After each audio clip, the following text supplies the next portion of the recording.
அனைத்து ஆன்மீக நண்பர்கள் அனைவருக்கும் வணக்கம். இன்னைக்கு நம்ம இந்த வீடியோ பதிவுல திருச்செந்தூர் முருகனை நினைத்து செவ்வாய்க்கிழமையில செவ்வாய் இந்த முறையில வழிபாடு செய்தீங்கன்னா கேட்டது அனைத்துமே திருச்செந்தூர் முருகரை நினைத்து வழிபாடு செய்தால் கிடைக்குங்க. நம்பிக்கையோட உங்க வீட்டுல இந்த வழிபாடை நீங்க செய்யுங்க. ஏன்னா நம்ம எப்போதுமே கோயில்ல போய் செய்யும் பொழுது அதுவும் தனி சிறப்பு. ஆனா இந்த ஓரையில நீங்க உங்க வீட்டிலேயே செய்தும் வழிபாடு செய்யலாங்க. எப்பேற்பட்ட பிரச்சனையா இருந்தாலும், எப்பேற்பட்ட கடனா இருந்தாலும், எப்பேற்பட்ட தடைகளா இருந்தாலும் கட்டாயம் விலகுறத நீங்களே கண் கூட உணரலாங்க. முதலாவதா பாத்தீங்கன்னா கடன் பிரச்சனைங்க.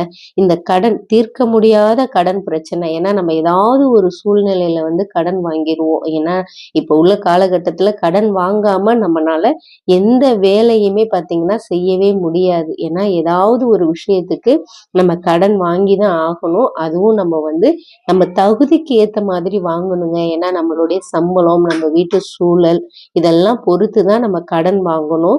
அப்படி வாங்குனீங்கன்னா கட்டாயமா உங்களாலையும் திரும்ப சீக்கிரத்துல கொடுக்க முடியும்.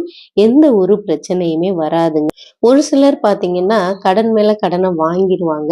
வாங்கிட்டு திரும்ப கொடுக்க முடியாத சூழ்நிலை இருப்பாங்க. நீங்க எந்த சூழ்நிலையில இருந்தாலுங்க நம்ம உழைத்து நம்ம அந்த கடனை கட்டணும் அப்படின்னு முடிவு பண்ணிட்டோம்னா நீங்க கண்டிப்பா நான் சொல்றேன், இந்த ஹோரையில உங்க வீட்டுல முருகப்பெருமானை நினைத்து தீபம் ஏத்திட்டு வழிபாடு செய்துட்டு அந்த பணத்தை முருகப்பெருமானுடைய திருவுருவ படத்துக்கிட்ட வைங்க. வச்சிட்டு முருகப்பெருமானே நான் எப்படியாவது உன்னை நம்பி நான் அவங்கள்ட்ட கடனை போய் கொடுக்குறேன். நான் நல்லபடியா எனக்கு வேலையை கொடு, நல்லபடியா என் கால் கை சுகத்தை கொடு, வேலை பார்க்குற புத்தியை கொடு அப்படின்னு மனதார வேண்டிட்டு அந்த பணத்தை செவ்வாய் ஹோரையில யார்கிட்ட கடன் வாங்குனீங்களோ அவங்கள்ட்ட போய் கொடுங்க. காலையில பாத்தீங்கன்னா 6 to 7 வருங்க. மத்தியானத்துலயும் செவ்வாய் ஹோரை வரும். இல்லைன்னா நீங்க செவ்வாய்க்கிழமையில எப்ப வேணாலும் முருகப்பெருமான்கிட்ட நீங்க வைத்து வழிபாடு செய்துட்டு அன்று இரவுக்குள்ள 8 மணிக்குள்ள உங்க கடன்ல ஒரு தொகையை கொடுத்துருங்க. இத மாதிரி எந்த ஒரு கடனா இருந்தாலும் செவ்வாய்க்கிழமையில கொடுங்க. சீக்கிரம் உங்க கடன் அடையுங்க.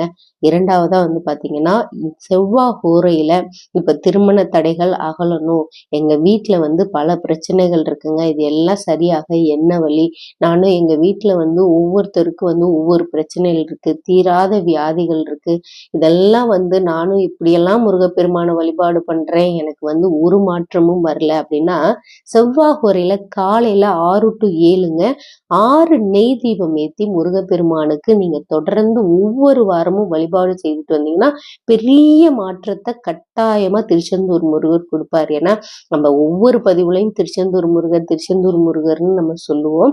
ஆனா ஆறுபடை வீடுகள்லயே பாத்தீங்கன்னா தனி சிறப்பு நம்ம திருச்செந்தூர் முருகருக்கு இருக்கு. அதனாலதான் நம்ம ஒவ்வொரு பதிவுலையும் திருச்செந்தூர் முருகரை நம்பி வழிபாடு செய்யுங்க. அவருடைய திருவுருவ படத்தை உங்க வீட்டுல நீங்க வாங்கி வைங்க. ஏன்னா எப்போதுமேங்க இப்ப எந்த தெய்வத்துடைய திருவுருவ படம் வாங்கினாலும் அப்படியே கடையில வாங்கிட்டு அப்படியே வீட்டுல வச்சிடாதீங்க. அதை வாங்கிட்டு இப்ப திருச்செந்தூர் முருகனுடைய திருவுருவ படம் வாங்கிட்டு வரீங்கன்னு வைங்களேன், உங்க வீட்டு பக்கத்துல எந்த முருகனுடைய சன்னதி இருக்கோ அங்க வைத்து அங்க உள்ள பூசாரிட்ட சொன்னீங்கன்னா அங்க வச்சு நீங்க சாமி கிட்ட வச்சு அர்ச்சனை செஞ்சு கொடுங்கன்னா அது மாதிரி அவருடைய பாதத்துல அங்க வச்சு நீங்க வாங்கிட்டு உங்க வீட்டு பூஜை அறையில வைங்க.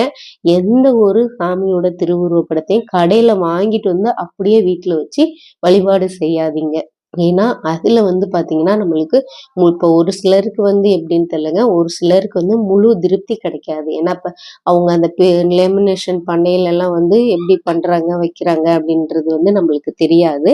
ஏன்னா ஒரு சிலருக்கு பாத்தீங்கன்னா கைப்படும் கால்படும். ஆனா அந்த மாதிரி சூழ்நிலையில நம்ம சாமியை வீட்டுல சுத்தி பண்ணாம வீட்டுல கொண்டாந்து வைக்க கூடாது.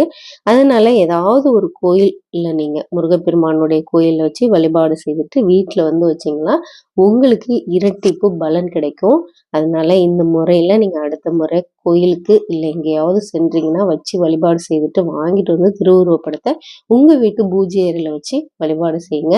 செவ்வாய் ஹோரையில மறந்துடாதீங்க. இந்த முறையில நீங்க வழிபாடு செய்யுங்க. கடனும் காணாம போகுங்க. அனைத்து பிரச்சனைகளும் விலகும்.